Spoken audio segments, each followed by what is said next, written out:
Sabaw nito napakasarap na. Tara, gawa tayo. Maglagay na ako ng tubig sa aking kaldero. Bali 2 cups. Depende sa iyo kung gaano karaming tubig ilagay mo. Lagyan ko na ng kamatis, sibuyas at luya. Timplahan ko na rin ng asin at paminta. Maglagay din ako ng patis. Takpan ko muna hanggang sa kumulo.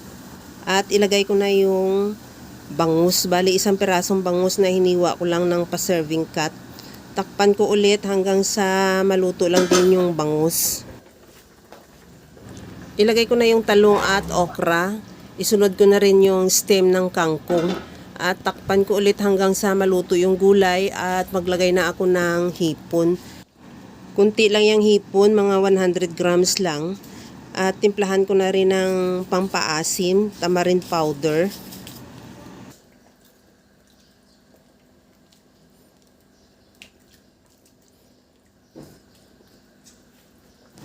Ilagay ko na rin yung siling green. Takpan ko yan hanggang sa maluto lang din yung hipon.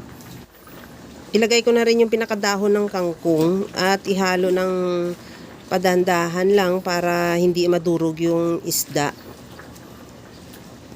Pagka luto na ng kangkong, okay na yan, ready to serve na. Pero tikman ko muna yan kung okay na rin yung timpla niya. Lagyan ko na rin ng liquid seasoning.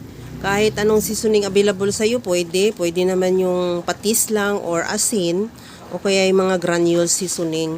At okay na to, ready to serve na yung ating napakasarap na sinigang na bangus with hipon. Kaya mga kalasa, kung nagustuhan mo yung ating video, please like na lang at pakishare na rin sa inyong mga friends. At kung bago ka pa lang sa aking channel, subscribe na at i-click mo na rin ang bell button para sa mga notification. Okay na to, luto na.